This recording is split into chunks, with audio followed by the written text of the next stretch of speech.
बहुत से लोग जीवन भर भगवत चिंतन करते हैं, भगवत स्मरण करते हैं, भगवत भजन करते हैं, पर उन्हें भगवत कृपा प्राप्त नहीं होती। इसके पीछे क्या कारण है, इस पर आज हम कुछ विचार करें। मध्य प्रदेश के एक गांव में एक भगवान चार भुजानाथ का मंदिर था। उस मंदिर में भगवान की षोडशोपचार से पूजा अर्चना की जाती थी। उसका जो पुजारी एक नवयुवक था और उसकी माँ वृद्धा थी।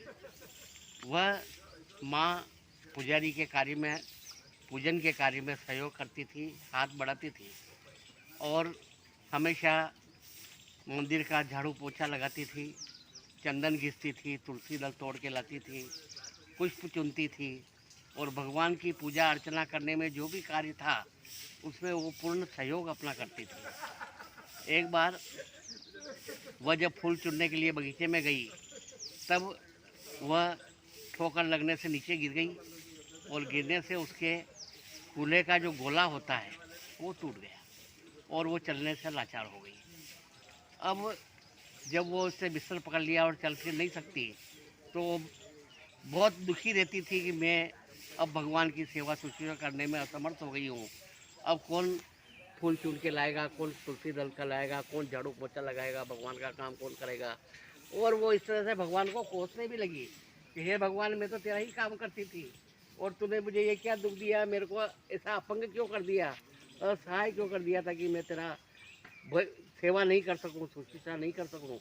इस प्रकार से वो करती रही और एक दिन वह रात को 4 बजे उठी और मंदिर का गर्भगृह खोला और उस मंदिर में जाकर के गर्भगृह का दरवाज़ा अंदर से घसीट तक गई और अंदर से दरवाज़ा बंद कर लिया और भगवान से जाके बोली कि हे भगवान, आपने मेरे कमर का कूल्हा तोड़ दिया है और गोला तोड़ दिया है, अब मैं आपको नहीं छोड़ूंगी और या तो मेरा ये कमर का कूल्हे का गोला ठीक करो या फिर मैं तुम्हारा भी कूल्हा का गोला तोड़ दूंगी।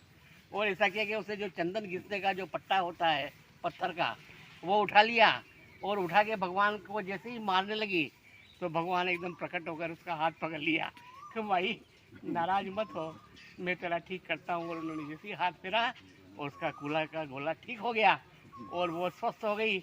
और इधर वो उसका पुत्र पुजारी आया तो उसने देखा कि ये तो गर्भगृह अंदर से बंद है, तो उसने कहा शायद कोई चोर वोर तो नहीं है, क्या हुआ। उसको अनेक शंका होने लगी। उसने आवाज़ लगी, अंदर कौन है। तो उसकी माँ ने कहा हाँ मैं हूँ, फिर वो दरवाज़ा खोलती हूँ। और वो चल करके आई, दरवाज़ा खोल दिया। तो पुत्र ने कहा कि ये माँ तो घसीट के चलती थी, नहीं चलने के लग गई। तो उसने पूरी कहानी बताई कि इसी तरह से जो चार भुजानाथ से मेरी चर्चा हुई और उन्होंने मुझे ठीक कर दिया है। अब ये प्रसंग पूरे गांव में फैल गया और लोग बागों ने कहा कि ये ऐसा कैसे हो सकता है, संभव नहीं है। तो उन्होंने जा कर के और जो ज्ञानी गुरु थे वहाँ के, जिन्हें हम ये कहते हैं कि ये पहुँचे हुए संत हैं और सभी बात को जानते हैं और सभी चीज़ों का निराकरण कर देते हैं, तो उनके पास में गए और सभी गांव के लोगों ने कहा कि ये माई ऐसा कह रही है तो ऐसा कैसे हो सकता है। तो उन्होंने कहा ये सही है। ये इसका कारण ये है कि हम भगवत स्मरण करते हैं, भजन करते हैं, चिंतन करते हैं, परंतु हमें भगवत कृपा इसलिए प्राप्त नहीं होती कि हम मूर्ति में पत्थर को देखते हैं, हम मूर्ति में पीतल को देखते हैं, हम मूर्ति में काष्ठ को देखते हैं। और उस माई ने उस मूर्ति में हाड़ मांस देखा और आत्मा देखी और जीवित ईश्वर को देखा और उससे चर्चा की और बात की। इस प्रकार का यदि भाव अगर हमारे में मूर्ति के प्रति हो तो हमें भी भगवत कृपा प्राप्त हो सकती है, उसमें कोई देर नहीं लगेगी। पर हमने जीवन भर कभी मूर्ति को जीवित नहीं माना, उसे मूर्ति ही माना। उसे यदि हम प्राण वाला मानते हैं, कहाँ ये साक्षात है, प्रकट है, हाजिर है, हजूर है और नाजिम है, तो हमें भी भगवत कृपा प्राप्त हो सकती है। इसलिए कभी भी मूर्ति को पत्थर, पीतल और काष्ठ की न माने, उसे जीवित माने, साक्षात माने, हाजरा और हजूर माने, तो आपका भी भगवत कृपा प्राप्त होगी और आपका जीवन सफल हो सकता है।